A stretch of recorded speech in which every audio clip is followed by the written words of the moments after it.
Music videos! Have you ever been listening to a song and thought, you know what would make this 10 times better? If the artist filmed themselves lip-syncing the song, then shoving it in my face. Oh yeah, that'll get me going. Yes, the music video, the thing musicians of all ages do to show you literally anything they want for the length of their song, sometimes even longer. Not you, George, no one wants to see your Hot Wheels collection. There's good videos, bad videos, and those really weird ones, like just nightmare fuel. But why do we even do this? When did this start happening? And how far are people taking it? Like, did you know there's banned music videos? What are the best ones? And more importantly, what are the worst ones? Got one sticking out to you right now? Let me know down below. I love reading your guys' shit. It's crazy. And that's what we're getting into today. And if you liked the video, leave a like. I'd love to hit 5K on this one. And who knows, you might even get a little something extra if we do. But okay, let's get into this. Enjoy!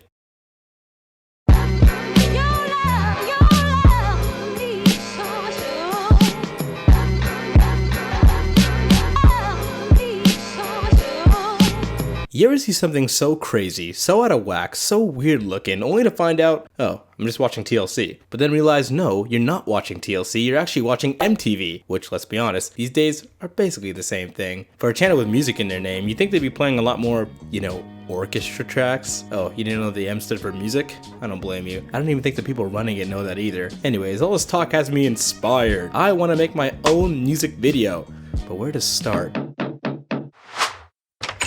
Package for Music Bites? Like, I literally just thought of that. What, was he waiting for me or something? You looking for a director? Pete Direct, that's your service. Well, I don't see anyone else around here, so the stereotypical directing guy, who is a reference to nobody in particular, will have to do. Well, let's swing into this thing and dive into the world of music videos. Also, the video is going to cost you around $1.3 million.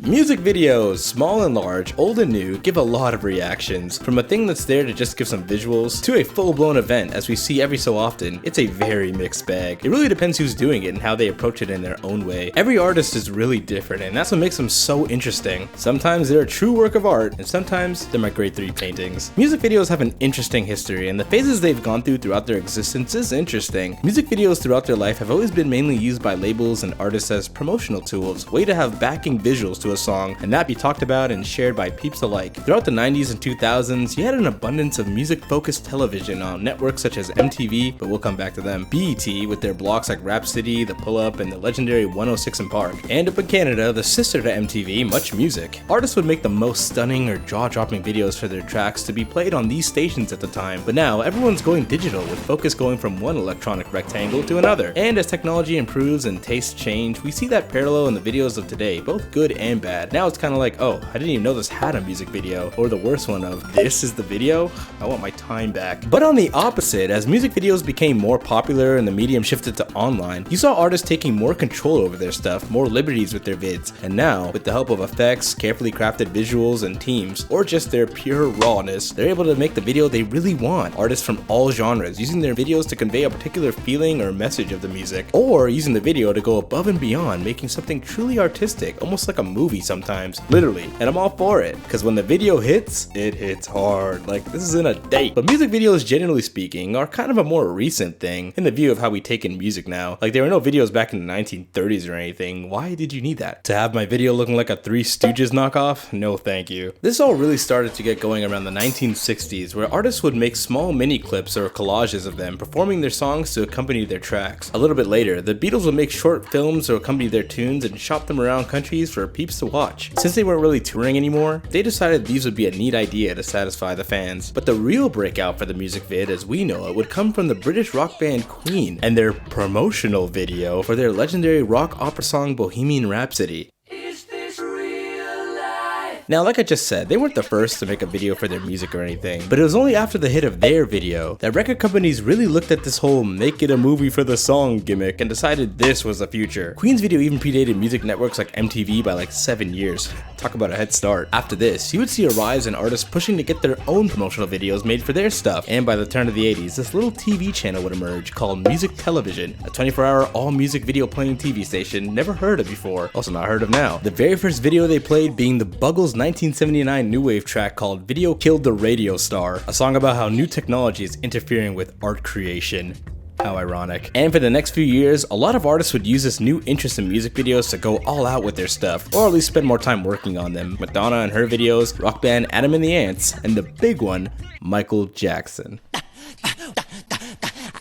For Mike at this point, he's had videos for his previous albums, couple dot mobs for his 1979 disco album Off the Wall, but it was with the release of Thriller that Michael and his team used this opportunity to really push videos to the next level. For each video, he and his team would heavily choreograph and plan them out, and when they were finally ready to air, they would be an event of their own. That is, if MTV ever allowed it. Oh yeah, I forgot to mention, back in the day, MTV used to be, really racist. Like, they did not want to air videos featuring black people at all, as they thought it would really hurt their predominantly white rock audience. And when they did, it would be in the middle of the night at like 3 a.m. when, you know, everyone was asleep. They refused to air Rick James's video for Super Freak because David Bowie even calling them out during his interview with them. But they would finally come to their senses and air Billie Jean, the first video to feature an African American on the channel, in heavy rotation. And a little bit later, they would air the holy grail of Michael music videos. And good thing too, as this would go on to break hella boundaries, artistically, production-wise, culturally, and literally. To say it was super anticipated is an understatement. And yeah, there's the basic stuff, like it helped make it the best-selling album of all time. It's still being referenced in pop culture like 30 years later. That's all diddly fantastic. But we're here for the lesser known stuff, like how the video is the best selling VHS of all time. And yeah, now it's like, who cares? But back then, your parents did. This thing popularized making of style documentaries, like showing people how you make something, and was the first video to ever be inducted into US National Film Registry. What the fuck? But most important of all, was referenced in the hit game Plants vs. Zombies on iOS and Android. Promise that wasn't an ad read. I don't know how you can get any higher than that. There's not many people that have gone that crazy with their music videos. Most people just make videos to make one. Speaking of which, one of those people should be me. Dude, what's going on? I thought we were recording this thing. Yes, you see, I was going to, but this man is blocking the way. What the? 2 Chainz, get out of the way. We're trying to record this. Yeah, I'm 2 Chainz. I'm in the car with a double cup. You know, these things cost a ton of money, eh? Oh yeah, the video. It's crazy just how much people are willing to spend to have a camera shoved in their face. Just start a fight on the street, you'll get that for free. Artists nowadays like to go above and beyond for their visuals, getting a ton of VFX and props to make their videos stand out over another. But it's not really a new thing. LA artist Tupac had 2 videos for his hit single California Love. They made one all Mad Max style and another for the album version, more G-funk and house party aesthetic. Oh, you didn't know C-Love had 2 versions? Well, now you do. Your brain just expanded by 10%. You're welcome. Madonna and her videos broke the bank also. One of hers, the video for her 1989 single Express Yourself, adjusted for inflation, cost around $10 million. If you're wondering where the money's going to, it's for things such as set building, costume work, props, and any technical stuff and personnel to pay for. Go big or go home, they said. I went big, now I'm homeless. Drake's Hotline Bling video is completely funded by Apple. Probably would have gotten him his first #1 too if Tim Cook didn't fry him with that exclusivity deal. Parody artist and song comedian Weird Al Yankovic has gone on stating he doesn't want to make many music videos anymore, as they've just gotten so expensive to make. And honestly, I don't blame him. Have you seen these prices? But what about when a video is so out there, so left field that you think,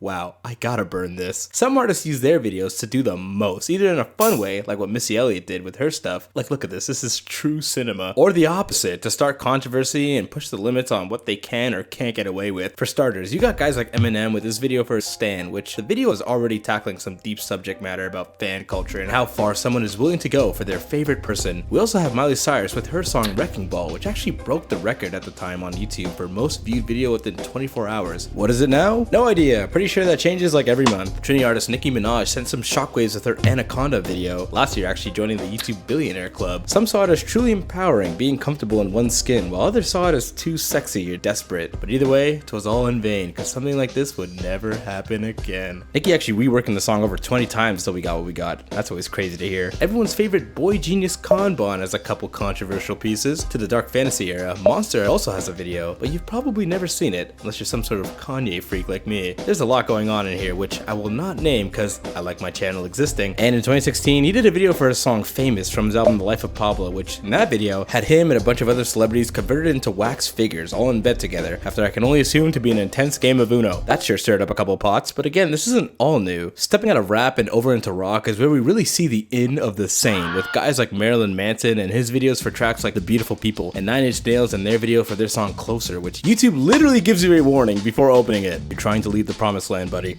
Please go back. Nirvana is also similar with their video for Heart-Shaped Box, with old men acting questionably, and definitely not piñatas hanging from trees, bruh. Even EDM's not safe, with electronic duo Justice having a very controversial video for their 2007 track Stress off their debut album Cross. So I'm starting to see a theme here. I'll talk about it more in this video, but basically the video involves a bunch of kids running around causing a bunch of chaos. A bunch of obvious and hidden cameras capture the kids doing the most. I get super stressed out watching this thing. Oh, I get it. Music videos, man. Can't live with them. Thanks for watching. Subscribe if you haven't already. And okay, you know what, guys? I think I'm gonna scrap this. Good haul, but maybe it's for the better. Hey, where's that giant disco ball? Ah!